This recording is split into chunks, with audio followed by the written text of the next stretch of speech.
I want you to think right now of your most favorite musical artist. Think of the songs they sing,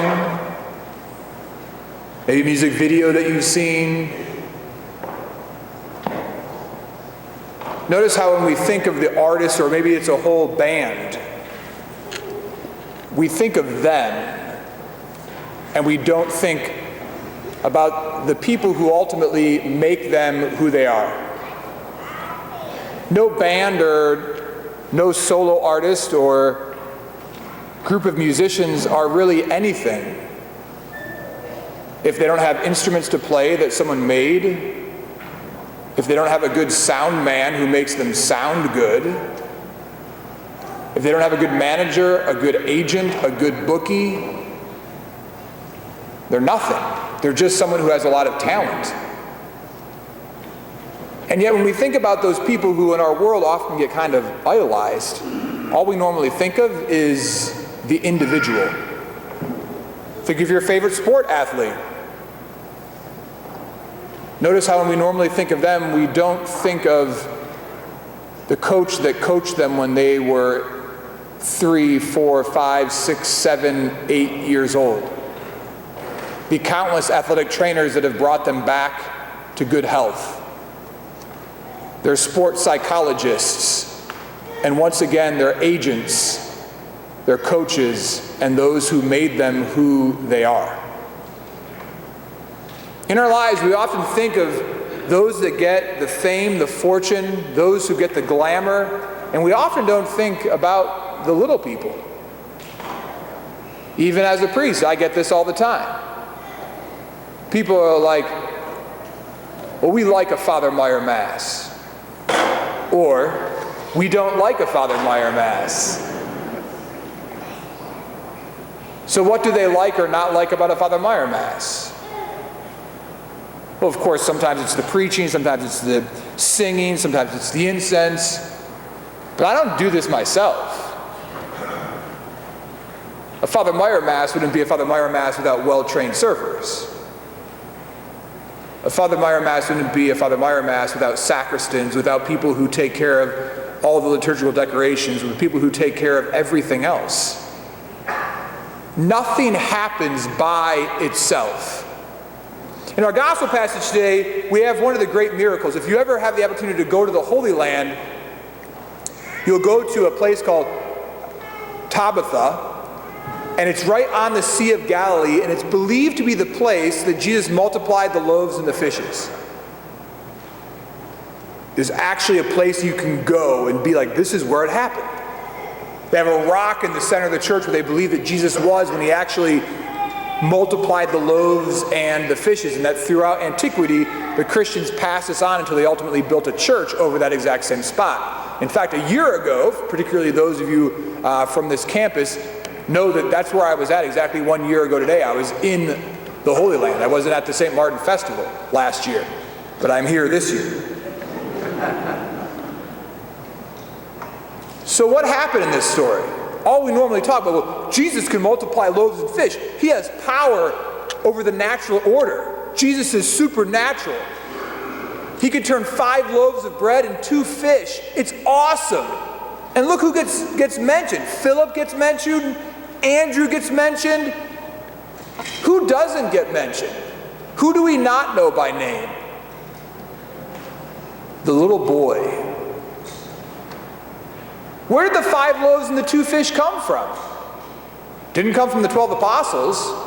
Peter, Paul, Andrew, James, John, Thomas, James, Philip, Bartholomew, Matthew, Simon, and Jude weren't smart enough to think about the fact of bringing some food for 5,000 some people who would be listening to Jesus preach for a few hours. If only I had that luxury today. Who brought food? Who came prepared? A little boy who has no name. And yet because of him, Jesus worked one of his most important miracles. How do we know it's one of his most important miracles? We find it in all 4 of the Gospels. Matthew, Mark, Luke, and John all write about the exact same miracle. And several of them actually write about it twice. It occurs, Jesus multiplied loaves and fishes multiple times. This isn't something that Jesus just did once. He did it multiple times. And who is it all dependent upon? A tiny, insignificant boy. As a young boy, which I sometimes still consider myself to be, as a young man, as a young boy, as a child, I remember dreaming about the day that I would grow up and be a man. I had an older brother, and I wanted to be like my older brother. I had older cousins. I wanted to be like my older cousins. And today, I don't know if that's really the case. I used to get things said to me, when are you going to grow up and stop acting like a boy?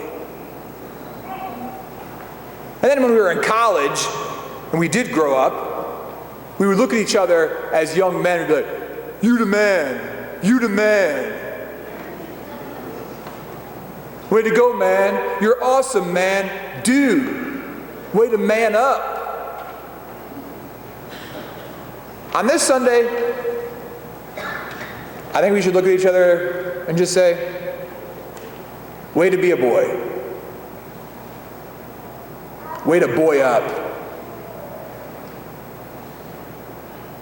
Because boys, in fact, God uses to work miracles. God uses small, insignificant people to change the world forever. God uses little people just as much as he can use big people. Jesus is able to use a boy to work one of the greatest miracles known to mankind. And we're blessed this evening to hear that. Often in our lives we feel like, well, I'm not important. I don't have a rock band. I don't have an athletic team. I don't have a multi-billion-dollar industry or business. I'm small, I'm insignificant, I'm not important. And the reality is that that's all a lie from Satan. The truth is that those who do small things can change the world forever. St. Therese of Lisieux, the little flower, used to always say that one can save 1,000 souls